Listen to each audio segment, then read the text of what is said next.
नमस्कार। आज के संस्करण में हम बात करेंगे जाने माने स्वतंत्रता सेनानी लाला हरदयाल माथुर के बारे में। लाला हरदयाल माथुर का जन्म चिराखाना मोहल्ला, चांदनी चौक, दिल्ली, जो कि उस समय ब्रिटिश भारत के अंदर आता था, वहाँ एक माथुर कायस्थ परिवार में 14 अक्टूबर 1884 को हुआ। उनकी माता भोली रानी और पिता गौरी दयाल माथुर थे और उनकी 7 संतानों में लाला हरदयाल माथुर छठे नंबर पर थे। इनके पिता डिस्ट्रिक्ट कोर्ट में जाने माने रीडर थे और एक पहुंचे हुए उर्दू और फारसी के स्कॉलर हुआ करते थे। 17 साल की आयु में उन्होंने सुंदर रानी के साथ शादी की और 2 साल बाद उनको अपने पहले संतान की प्राप्ति हुई। बदकिस्मती से वो कुछ महीनों बाद ही चल बसा। इसके बाद 1908 में उन्हें दूसरी संतान हुई, जो कि एक लड़की थी। आर्य समाज का प्रभाव लाला हरदयाल पे बहुत ही कम आयु पे में ही पड़ गया था और धीरे धीरे भारत के स्वतंत्रता संग्राम में इन्होंने एक बहुत बड़ी भूमिका निभाई, इस तरीके से कि विदेश में जो भी लोग रह रहे थे उन लोगों को भारत के स्वतंत्रता संग्राम के बारे में बताया, जागरूक किया और उससे जुड़ने के लिए प्रेरित किया।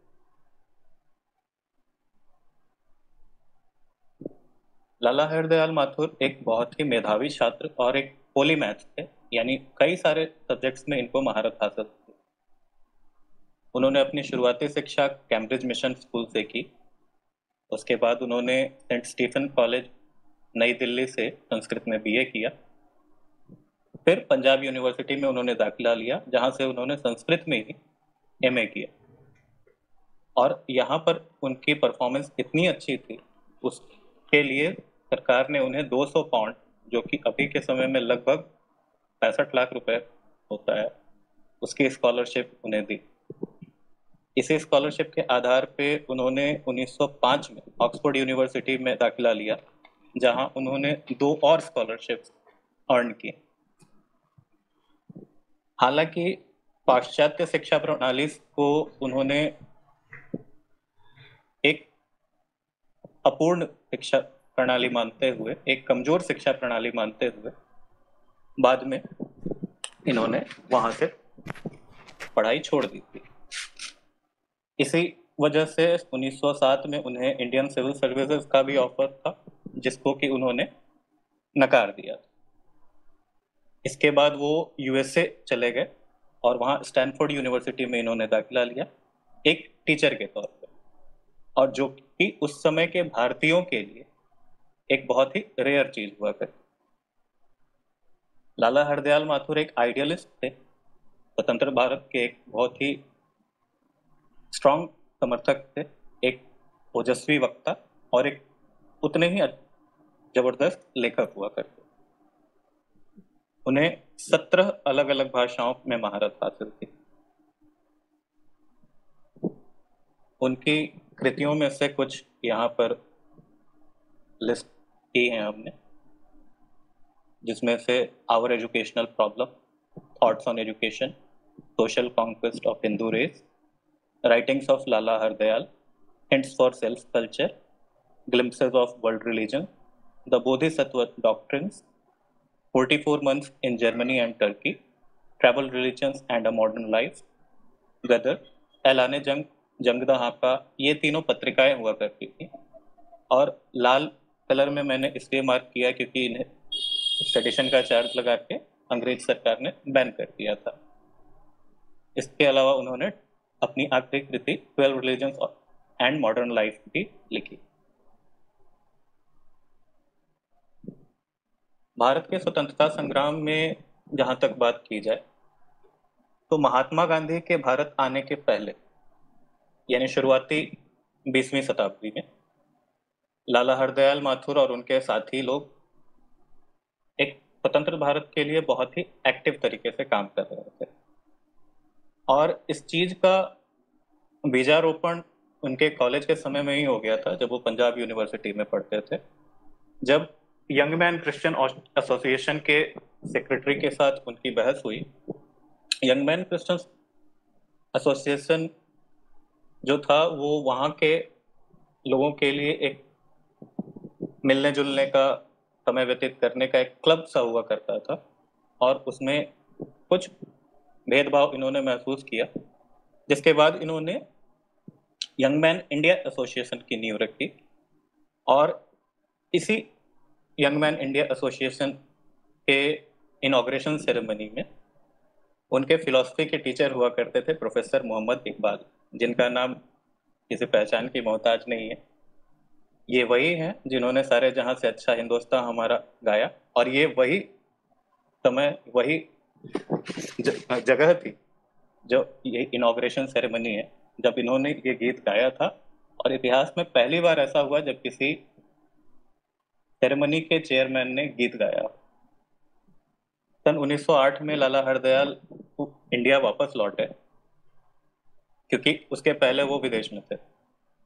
1908 में उन्होंने भारत लौट करके बाल गंगाधर तिलक से मुलाकात की पुणे में, और उसी साल गवर्नमेंट के खिलाफ विरोध, विद्रोह अपना फिर से जोर पकड़ रहा था।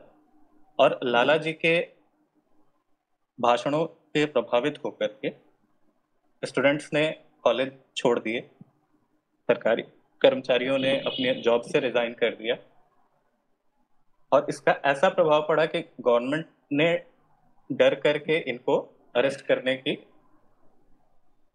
प्रक्रिया शुरू कर दी। फिर लाला लाजपत राय जी की सलाह मान करके वो देश से निकले और पेरिस चले गए, और वहां रहते हुए इन्होंने वंदे मातरम नाम की पत्रिका जिनेवा से निकालनी शुरू की। लाला हरदयाल मॉडरेट्स जो लोग थे उनकी खुल करके निंदा करते थे, और इनका मानना था कि किसी भी ईंट का जवाब पत्थर से दिया जाना चाहिए वाली मानसिकता को समर्थन करते थे। लाला जी पेरिस को अपना कैंपेन का सेंटर बनाना चाहते थे, लेकिन वहां उनके रहने खाने की व्यवस्था नहीं होने के कारण और दबाव के कारण उन्हें फिर 1910 में अल्जीरिया जाना पड़ा। बाद में लम्बार्निक आइलैंड गए, वहां पे भी वो ज्यादा देर नहीं रह पाए, और फिर भाई परमानंद के निवेदन पर वो अमेरिका जाकर के हिंदू कल्चर को प्रमोट करने लगे। भारत के आए हुए इस व्यक्ति का ऐसा प्रभाव पड़ा अमेरिकी लोगों पर कि वहाँ के जो भी विद्वान लोग थे उन्हें एक हिंदू संत, साधु और स्वतंत्रता सेनानी के नाम से बुलाते थे। सन 1912 में उन्हें हिंदू फिलॉसफी और संस्कृत का ऑनररी प्रोफेसर बनाया गया स्टैनफोर्ड यूनिवर्सिटी में, और वहां पे रहते हुए ही उन्होंने गदर मैगजीन निकालनी शुरू की। ये मैगजीन अपनी क्षमता कहेंगे दिखानी शुरू ही कर रही थी, तब तक जर्मनी और इंग्लैंड में युद्ध छिड़ गया। विदेश में रहते हुए लाला जी ने कई सारे सिखों को भारत लौटने के लिए भी प्रभावित किया। बदकिस्मती से रास्ते में लौटते समय कई जगह पे फायरिंग और अन्य अत्याचारों का सामना करना पड़ा, जिसकी वजह से बहुत सारे लोग रास्ते में मारे गए।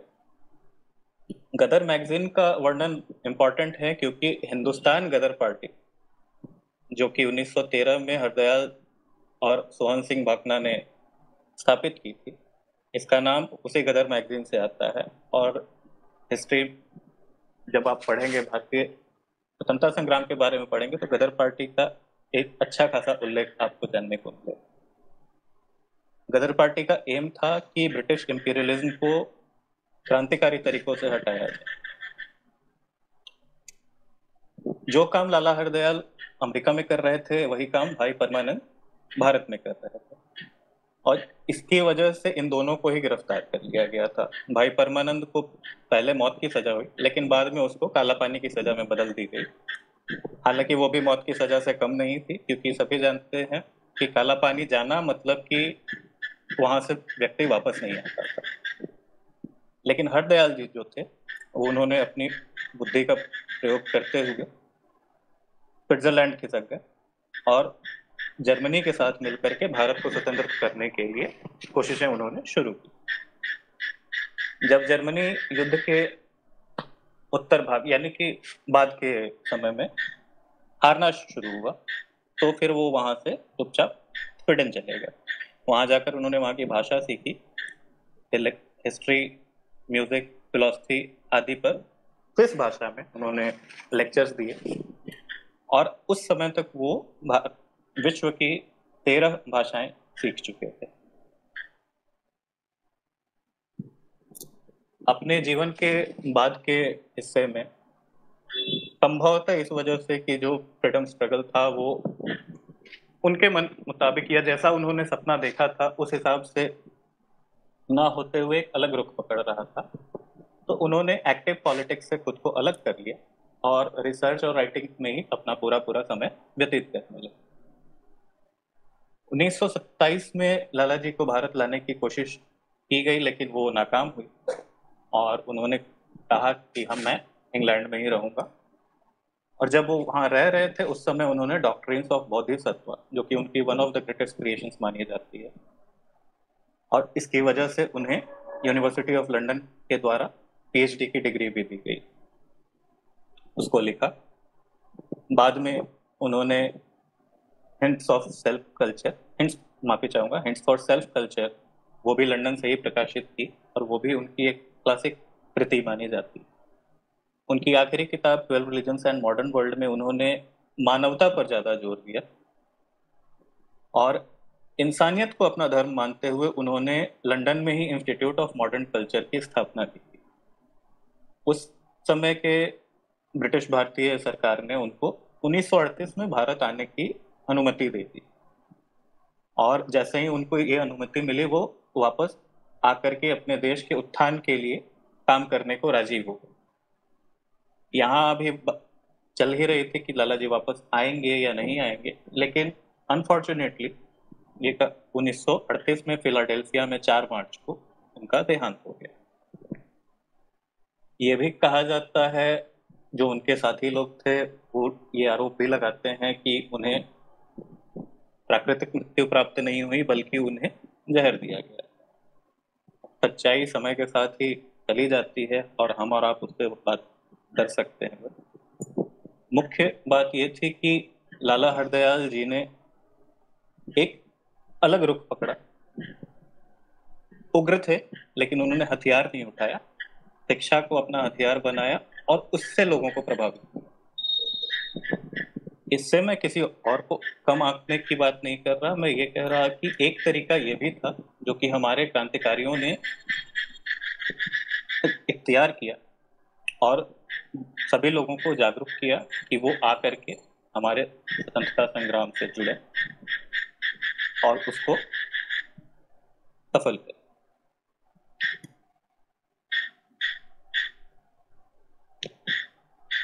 हमारे लाइव शो को देखने के लिए आपका धन्यवाद।